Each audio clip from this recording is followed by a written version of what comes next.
नमस्कार दोस्तों, मैं किशन साहू स्वागत करता हूं आपको अपने YouTube चैनल पर। जी हां दोस्तों, इंतजार की घड़ियां हो चुकी हैं ख़त्म। यानी कि दोस्तों मध्य प्रदेश हाई कोर्ट जबलपुर के माध्यम से बहुत ही बम्पर भर्तियां रिलीज करना हो गया है प्रारंभ। यानी कि दोस्तों अब वैकेंसियां पे वैकेंसियां रिलीज की जाएंगी मध्य प्रदेश हाई कोर्ट जबलपुर के माध्यम से। हाल ही में जबलपुर हाई कोर्ट के माध्यम से बहुत ही जबरदस्त वैकेंसी रिलीज की गई। इस वीडियो के दरमियान मैं आप लोगों को बताऊंगा कि ऐसी कौन सी vacancy Madhya Pradesh high court Jabalpur के माध्यम से पब्लिश की गई है, उसकी नोटिफिकेशन क्या है, अंतिम दिनांक क्या है, फॉर्म भरना कैसे है ना, एज क्राइटेरिया क्या है, सब कुछ इस वीडियो में डिस्कस करने वाले हैं। तो बिना टाइम वेस्ट किए चलिए दोस्तों शुरू करते हैं आज के इस वीडियो को। जैसा कि दोस्तों आप लोग देख सकते हो, उच्च न्यायालय मध्य प्रदेश जबलपुर के माध्यम से आधिकारिक विज्ञापन रिलीज किया गया है। जैसा कि दिनांक देख पाएंगे 18 सितंबर 2024, यानी कि आज है 19 सितंबर, यानी कि कल रात्रि के समय ये आधिकारिक सूचना पब्लिश की गई है जबलपुर हाई कोर्ट के माध्यम से। तो दोस्तों आप लोग देख पाएंगे यहाँ लिखा हुआ है, उच्च न्यायालय मध्य प्रदेश में जूनियर जुडिशियल ट्रांसलेटर के रिक्त पदों पर भर्ती हेतु विज्ञापन वर्ष 2024, यानी कि दोस्तों ट्रांसलेटर का पद निकाला गया है मध्य प्रदेश हाई कोर्ट जबलपुर के माध्यम से।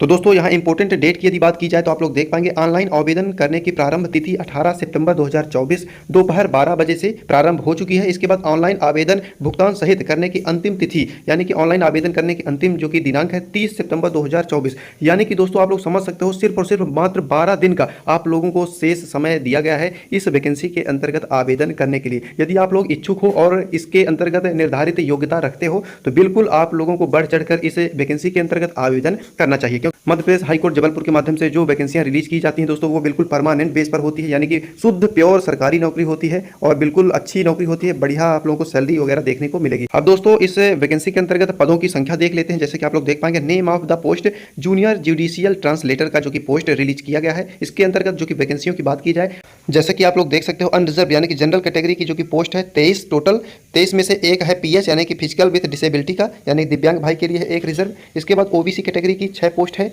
इसी के साथ एससी कैटेगरी की अनुसूचित जाति की यदि बात की जाए तो 7 पोस्ट यहाँ निर्धारित की गई है। 7 पोस्ट में से एक दिव्यांग भाई के लिए निर्धारित है। इसके बाद एसटी यानी कि अनुसूचित जनजाति के लिए 9 पोस्ट यहाँ आई हैं। इसके अंतर्गत एक दिव्यांग भाई के लिए यहाँ रिजर्व रखी गई है। टोटल पोस्ट की यदि बात की जाए तो 45 टोटल पोस्ट है। 45 पोस्ट में से 3 दिव्यांग भाई एवं बहनों के लिए यहाँ रिजर्व रखी गई है। तो दोस्तों ये मत सोचिए कि वैकेंसियां बहुत कम है, क्योंकि दोस्तों समय रहते इस वैकेंसियों को और भी ज़्यादा इंक्रीज किया जा सकता है। जैसे कि आप लोग देख पाएंगे उपरोक्त पदों की संख्या में परिवर्तन हो सकता है। तो बिल्कुल आप लोगों को आवेदन तो करना है, ये नहीं देखना कि वैकेंसियों की संख्या कम है, क्योंकि समय रहते इस वैकेंसियों की संख्या में वृद्धि भी की जा सकती है। अब बात करते हैं जूनियर जुडिशियल ट्रांसलेटर के वेतन की। तो जैसे कि आप लोग देख पाएंगे इसमें वेतन 34,800 रुपये तक आप लोगों को वेतन मिलने वाला है। ग्रेड पे की बात की जाए तो 3,600 रुपये ग्रेड पे भी आप लोगों को मिलने वाला है। इसकी निर्धारित योग्यता यानी कि मिनिमम एजुकेशन क्वालिफिकेशन की यदि बात की जाए तो law graduate and must possesses knowledge of English and Hindi, यानी हिंदी और इंग्लिश का आपको ज्ञान होना चाहिए, वो तो बच्चे बच्चे को होता है। इसके बाद लॉ ग्रेजुएट यानी लॉ का मतलब होता है दोस्तों कानूनी पढ़ाई आप लोगों की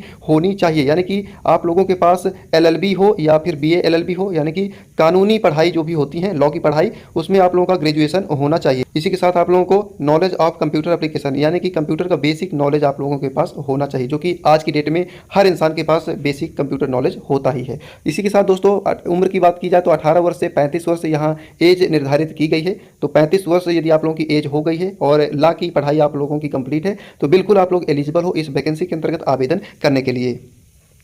और बहुत ज़्यादा कैंडिडेट सोचेंगे कि इस वैकेंसी के अंतर्गत आवेदन करने के लिए 1 रुपया नहीं लगता, तो बिल्कुल ये गलत है। इस वैकेंसी के अंतर्गत यदि आप लोग आवेदन करने को इच्छुक हो तो बिल्कुल आपके जेब का पैसा तो लगने ही वाला है। जैसा कि आप लोग देख पाएंगे अनारक्षित अथवा मध्य प्रदेश राज्य से बाहर के जितने भी आवेदक हैं, यानी कि दोस्तों जनरल कैटेगरी का जो भी बच्चा है जो कि बहुत ज़्यादा सताया जाता है जनरल कैटेगरी के बच्चे को बेचारे को, तो जैसा कि आप लोग देख पाएंगे 200 रुपये इनसे परीक्षा शुल्क भी ली जाएगी। इसी के साथ सेवा प्रदाता को पोर्टल चार्ज 743.40 मतलब पोर्टल चार्ज के रूप में वसूला जाएगा। टोटल की बात किया जाए तो 943.40 पैसा आप लोगों की जेब का लगने वाला है अनरिजर्व कैटेगरी के भाई बहनों का, और बाहर के मतलब मध्य प्रदेश के बाहर के जितने भी कैंडिडेट रहेंगे उनकी जेब का 943-44 रुपया लमसम आप लोगों का खर्च होने वाला है इस वैकेंसी के अंतर्गत आवेदन करने के लिए। इसी के साथ रिजर्व कैटेगरी जो है यानी कि मध्य प्रदेश के मूल निवासी जो है और रिजर्व कैटेगरी के अंतर्गत आते हैं। बात करते हैं reserve category SC ST OBC और जो कि है यानी कि दिव्यांग भाई बहनों का, उनका जो कि परीक्षा शुल्क 1 रुपया नहीं लगेगा जो 200 रुपये लगने वाला था, परंतु यानी पोर्टल चार्ज तो आपको भी देना पड़ेगा भले ही आप लोग रिजर्व कैटेगरी से बिलोंग कर रहे हो। तो जैसा कि आप लोग देख पाएंगे 743.40 पैसा आप लोगों को अपनी जेब से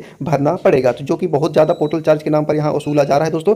और दोस्तों आप लोग बोलोगे कि ऑनलाइन आवेदन कैसे करना है, कहाँ से करना है, तो जैसा कि आप लोग देख पाएंगे ऑनलाइन आवेदन करने की जो कि ऑफिशियल वेबसाइट है www.mpHC.gov.in, इसमें आप लोगों को विजिट करना है और आप लोगों को ऑफिशियल नोटिफिकेशन मिल जाएगा। उस लिंक में आप लोगों को क्लिक करके इस आधिकारिक जो कि वैकेंसी आई है इसके अंतर्गत आप लोग आवेदन कर सकते हो। इसी के साथ मैं आप लोगों को बता देता हूं दोस्तों कि इसका सिलेबस वगैरह क्या रहने वाला है। ठीक है, तो जैसे कि आप लोगों को दिखा देता हूं, ये देखिए दोस्तों, इस वैकेंसी के अंतर्गत यदि आप लोग आवेदन करते हो तो आप लोगों का 2 एग्जाम होगा दोस्तों, प्री और मेंस, यानी कि इसको एकदम से यूपीएससी का तर्ज, एमपीपीएससी के तर्ज में इसकी भी एग्जाम ली जा रही है।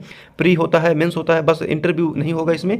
बाकी आप लोगों का बिल्कुल यूपीएससी के तर्ज में आप लोगों का एग्जाम होने वाला है, परंतु सिलेबस एकदम से ढीला ढाला रहेगा, बिल्कुल नॉर्मल से बेसिक सा सिलेबस रहेगा। जैसे कि मैं आप लोगों को दिखाने की कोशिश कर रहा हूँ कि ये देखिए दोस्तों, ऑनलाइन प्रारंभिक परीक्षा का पाठ्यक्रम, जैसे कि आप लोग देख पाएंगे 100 अंकों का जो कि ये होने वाला है प्री यानी कि प्रारंभिक परीक्षा आप लोगों की, और इसमें किसी प्रकार का कोई नेगेटिव मार्किंग नहीं है। यानी कि दोस्तों गलत प्रश्न का उत्तर यदि आप लोग दे देते हो तो बिल्कुल उसमें आप लोगों का किसी प्रकार का कोई कटौती नहीं की जाएगी। आप लोग देख पाएंगे इतने सिलेबस में 4 सब्जेक्ट ऐड किए गए हैं, इंग्लिश ग्रामर, हिंदी व्याकरण, कंप्यूटर नॉलेज और जनरल नॉलेज। आप लोग देख पाएंगे टोटल टाइमिंग की बात की जाए तो 2 घंटे का आपको समय दिया जाएगा, और आप लोग देख पाएंगे ओवरऑल 100 मार्क्स का आप लोगों का पूर्णांक रहने वाला है। इसी के साथ बात करते हैं कि जो कि मेंस यानी प्रारंभिक के बाद आप लोगों की मुख्य परीक्षा होगी। मुख्य परीक्षा का क्या सिलेबस रहने वाला है तो आप लोगों को दिखा देता हूं। ये देखिए, मुख्य परीक्षा का भी सिलेबस इस प्रकार रहने वाला है। ये देखिए, ट्रांसलेशन आप लोगों को करना है हिंदी से इंग्लिश में, और फिर ट्रांसलेशन करना है इंग्लिश से हिंदी में कंप्यूटर में, क्योंकि दोस्तों ये ट्रांसलेटर की भर्ती है तो इसके अंतर्गत आप लोगों को टाइपिंग टेस्ट वगैरह तो लिया ही जाएगा। इसके बाद वोकैबुलरी इंग्लिश लैंग्वेज का आप लोगों का टेस्ट देना होगा। इसके साथ कंप्यूटर नॉलेज का इन इंग्लिश लैंग्वेज यानी कंप्यूटर नॉलेज का भी आप लोगों को यहाँ टेस्ट देना होगा, दूसरे यानी कि मुख्य परीक्षा के अंतर्गत।